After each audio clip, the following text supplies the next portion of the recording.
Alumnos, el día de hoy, iniciando una nueva unidad, empezaremos con el tema de problemas de la sociedad actual. A lo largo de esta unidad, y empezando por el tema del día de hoy, veremos algunos de los principales temas que acongojan a nuestra sociedad y cuál es la respuesta de la Iglesia ante ellos. Empezaremos entonces por cuáles son estos problemas que están actualmente atentando o atacando a nuestra sociedad. Entonces nosotros podemos ver, que en la televisión, en la radio, la prensa diaria, nos transmite información acerca de las realidades sociales en el mundo en el que vivimos, En ellas descubrimos las contradicciones que existen en nuestro entorno, empezando por estas como noticias que tenemos en el lado izquierdo, El desarrollo tecnológico avanza a pasos agigantados, proporciona soluciones a problemas que hace poco eran irresolubles, mientras sus efectos nocivos repercuten de forma irreversible sobre el medio ambiente. El estado de bienestar propugnado desde instancias políticas y sociales de estados de países desarrollados que reporta mejoras sociales incuestionables genera bolsas de pobreza y marginación imposibles de ocultar. A través de aquí, ¿qué es lo que podemos entender? De que en muchos sectores de nuestra sociedad, a pesar de que existe un avance, muchas veces es a costa de un retroceso o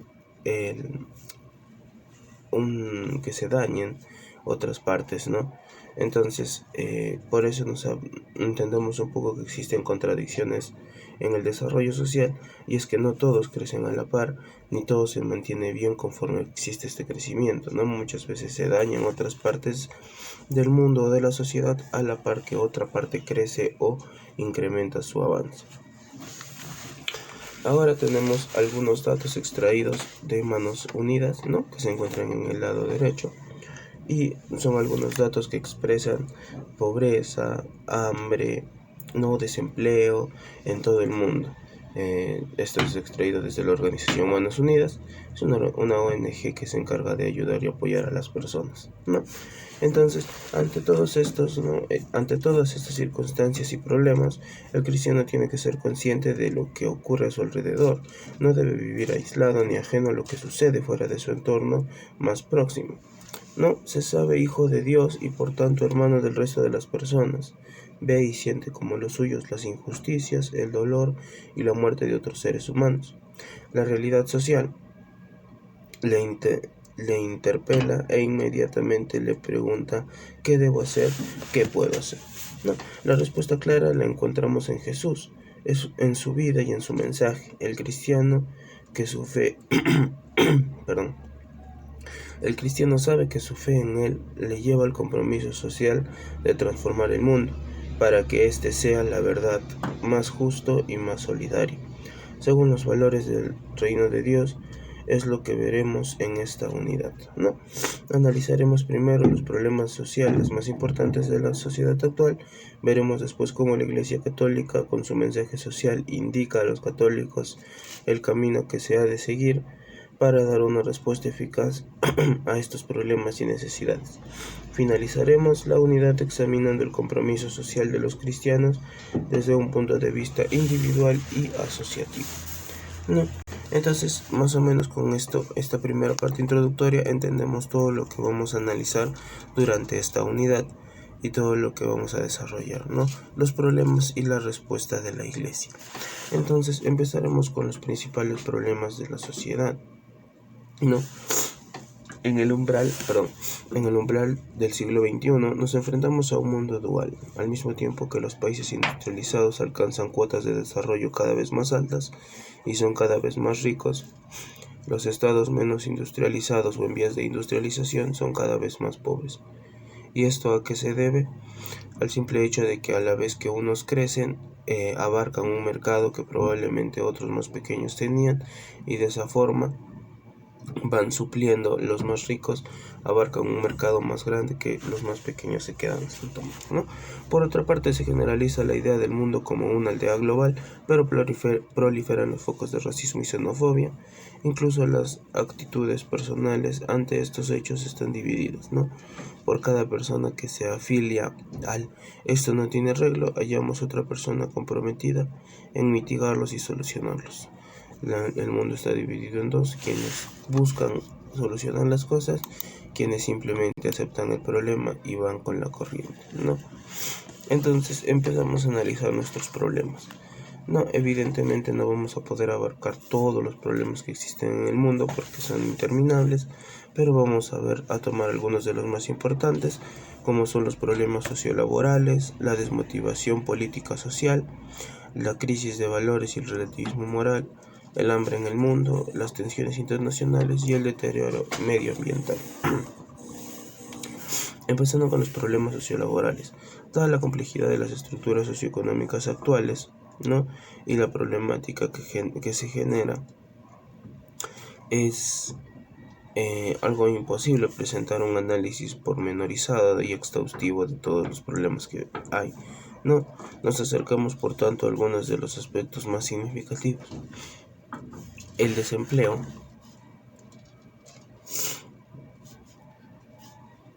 El desempleo, por ejemplo, es una de las formas más dramáticas de injusticia en los países desarrollados y una de las causas de pobreza y marginación de un gran número de personas. Partamos de los hechos, ¿no? A la falta de trabajo se unen también, otros problemas de índole personal, familiar y laboral que, por parciales, no son menos importantes: depresión, baja autoestima, crisis familiar, economía sumergida, etc. ¿No? Luego tenemos la pobreza y marginación, que es como lo que sale o la consecuencia del desempleo. El estado de bienestar oculta la existencia de personas que viven en la pobreza más absoluta, como los desempleados a largo plazo, los ancianos que viven solo de pensiones insuficientes, los inmigrantes ilegales, etc. Y forman bolsas de pobreza dentro de los propios países industrializados. Es lo que se ha dado en cuanto a llamar cuarto mundo, ¿no? Entonces, existen diferentes factores que pueden llevar a una persona al desempleo, ya que en el tiempo en el que nos encontramos, pues son muchas personas las que se han quedado sin empleo por uno u otro motivo. Entonces, estas tasas de desempleo, por más avanzado que sea el país, existen en todos los países y generan pobreza y marginación entre sus pobladores, ¿no? Luego tenemos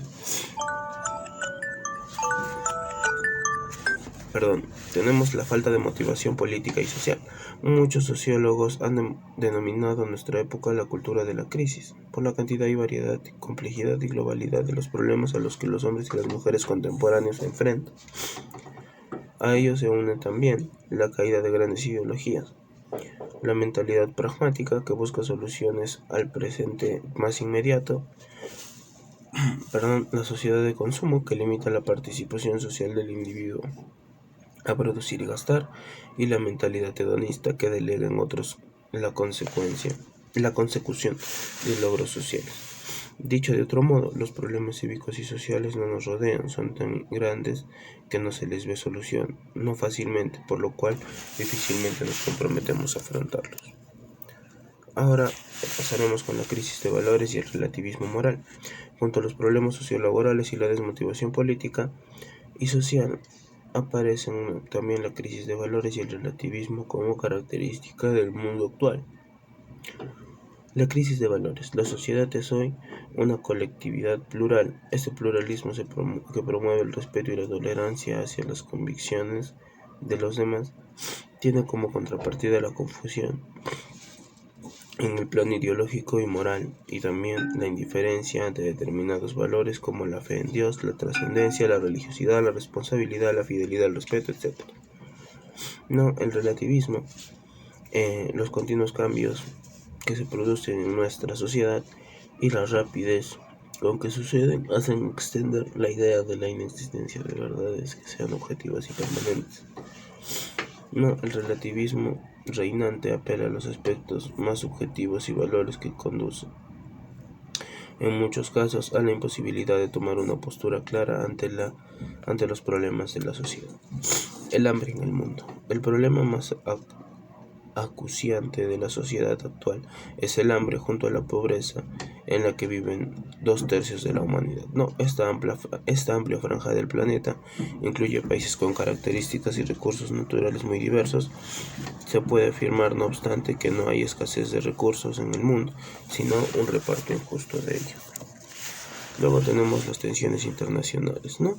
La segunda mitad del siglo XX se ha caracterizado por el desarrollo de una conciencia pacifista, contraria a cualquier posibilidad de conflicto armado en el ámbito mundial. Sin embargo, en los últimos años han proliferado las desavenencias entre las naciones y los enfrentamientos bélicos, ¿no? A pesar de que el mundo ya no está en un constante intento de guerra o de problema bélico como en la antigüedad, siguen habiendo tensiones entre los países del primer mundo, ¿no? Luego tenemos uno de los problemas más grandes, que es el deterioro ambiental. En la actualidad, la mayoría de los seres humanos es consciente de que el desarrollo tecnológico no debe ir en detrimento del equilibrio ecológico, ¿no? Pero nos enfrentamos a algunos problemas importantes. Por ejemplo, el agotamiento de las energías no renovables, la deforestación de bosques y selvas tropicales, la contaminación y los daños casi irreparables como desertización, calentamiento de la superficie terrestre, etc. ¿Sí? Entonces, muchas veces el progreso se encarga también de deteriorar o dañar el planeta. No, por eso se busca crear hoy en día una conciencia de desarrollo sostenible. Okay. Entonces, ¿cuáles son las causas y consecuencias de todo esto que está pasando? ¿No? Entre las causas ya subyacen a todos los problemas estudiados anteriormente, podemos mencionar el desprecio por la dignidad humana y la primacía de las superestructuras económicas que rigen los hilos de la historia, la existencia de una estructura sociopolítica injusta que perpetúan el desigual reparto de los bienes materiales y culturales, las directrices de una sociedad consumista que proclama la superioridad de tener todo, de tener sobre el ser y mide a los individuos en función de lo que tienen o representan, las actitudes personales insolidarias que solo miran intereses propios sin tener en cuenta a los demás, ¿no? ¿Y cuáles son las consecuencias que derivan de estos problemas tan graves? La injusticia, causa del sufrimiento y la muerte de un gran número de personas, la denuncia de las personas o instituciones hacen de las injusticias y el compromiso por parte de estas para trabajar por un bien común, el nacimiento de nuevas organizaciones no gubernamentales o ONGs que trabajan por el desarrollo de los pueblos, el respeto hacia los derechos humanos y la instauración de una sociedad basada en el respeto a la dignidad de las personas, ¿no? Entre todas las instituciones y organizaciones cabe destacar la voz de la Iglesia y su labor de sus instituciones y organizaciones, que en todos los foros posibles hacen oír su mensaje de salvación en favor de la vida y de las personas, ¿no? Entonces hay diferentes problemas, hay diferentes personas que intentan combatirlos. Siempre tenemos presente a la Iglesia, que también hace una ardua labor en combatir estas injusticias y problemas sociales, ¿no? Entonces llevan una pequeña actividad para sus casas. En su cuaderno van a elaborar una lista de acciones buenas que pueden desarrollar, ya sea en su hogar o en su colegio, y van a explicar por qué es importante ser partícipe de estas acciones, ya sea de forma personal o grupal. Analizar el estribillo de la canción Depende del grupo Jarabe de Palo y responder a las dos siguientes preguntas. ¿Crees que todos los valores importantes están en función de las circunstancias? ¿Por qué? ¿Existen valores que siempre serán importantes? ¿Cuáles y por qué? Eso, chicos, entonces ese sería todo el tema del día de hoy. Nos vemos en la videoconferencia. Hasta luego.